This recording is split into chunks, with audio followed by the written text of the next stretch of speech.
Sempre fui do tipo que gosta do silêncio antes da bagunça. Aqueles momentos em que tudo ainda está meio adormecido, sabe? Chegar cedo à escola era a minha forma de começar o dia no meu ritmo. Enquanto a maioria dos meus colegas do terceiro ano ainda tentava espremer os últimos minutos de sono, eu já estava atravessando os portões da escola, ouvindo meus passos ecoando pelos corredores vazios. Talvez eu só quisesse um pouco de paz antes da enxurrada de perguntas, trabalhos, risos altos, as expectativas sobre o Enem, vestibular, a vida adulta. Tudo parecia vir rápido demais. E o silêncio da escola vazia, estranhamente, me ajudava a respirar. Foi numa dessas manhãs que aconteceu.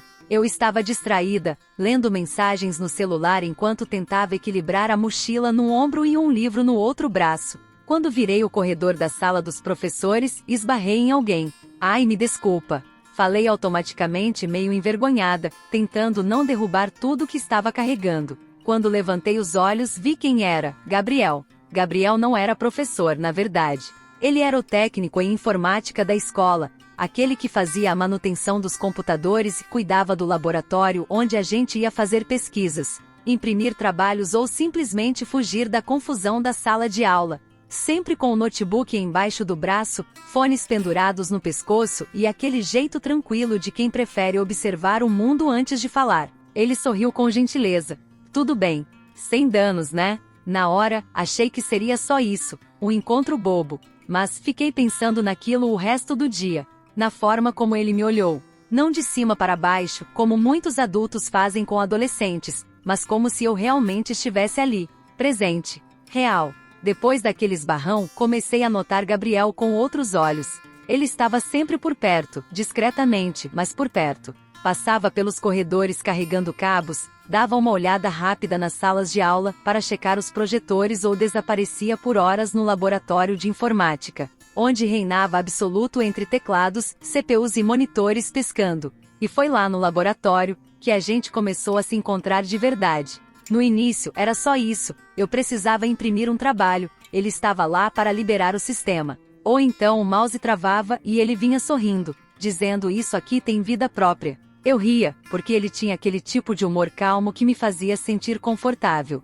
Aos poucos, as conversas foram ficando mais longas. Ele me perguntava sobre os livros que eu gostava, se eu escrevia, e quando descobriu que sim, me incentivou a mostrar alguns dos meus textos. Lembro de uma tarde, já perto das provas finais, em que o colégio estava meio vazio. Eu tinha ficado depois do horário para terminar uma apresentação. Gabriel apareceu na porta do laboratório com 2 copos de café da cantina e me ofereceu um. Achei que você podia estar precisando disso, disse, sorrindo de lado. A gente passou quase 1 hora ali, conversando. Sobre a vida, o futuro, e o medo de não dar conta de tudo. Eu falava demais, como sempre. Ele escutava, como poucos sabiam fazer. Quando fui embora naquele dia, percebi que minha ansiedade tinha diminuído. E isso dizia muito. A cada conversa, a conexão entre nós crescia. Eu esperava por ele, mesmo sem perceber. E ele parecia me entender com uma facilidade assustadora, como se já me conhecesse há muito tempo.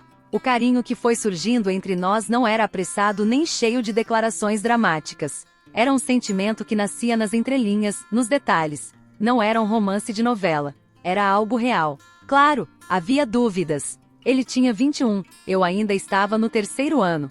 Não era uma diferença absurda, mas o mundo nem sempre vê essas coisas com bons olhos. A gente sabia disso. Por isso, tudo foi com muito respeito, com muito cuidado.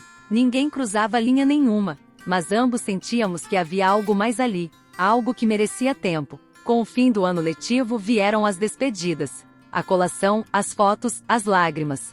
Eu estava dividida entre a empolgação pelo novo e a tristeza de fechar um ciclo. E de novo, foi Gabriel quem me ajudou a encontrar equilíbrio. Ele foi à formatura. Me deu um livro de presente, com uma dedicatória que li 1000 vezes. Para você, que ainda vai escrever mundos inteiros. Que nunca deixe de acreditar no que sente. Nos meses seguintes, mesmo fora da escola, continuamos próximos. As mensagens trocadas viraram conversas longas. As conversas viraram encontros. Começamos a nos ver aos poucos: cafés, passeios curtos, trocas de ideias sobre filmes, música, tecnologia e poesia. E então, um dia aconteceu.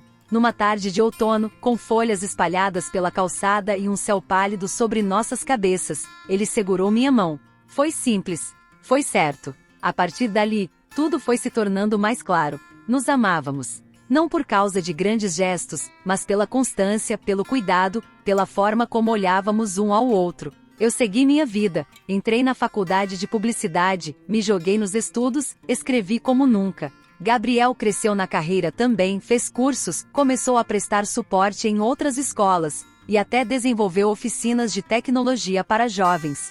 Mesmo com rotinas diferentes, encontrávamos tempo um pro outro. Nem sempre fácil, mas sempre verdadeiro. Aprendemos a crescer juntos, a conversar com maturidade, a respeitar o tempo do outro. E isso fez toda a diferença. 4 anos depois daquele primeiro esbarrão no corredor, nos casamos. Foi uma cerimônia pequena, como a gente queria.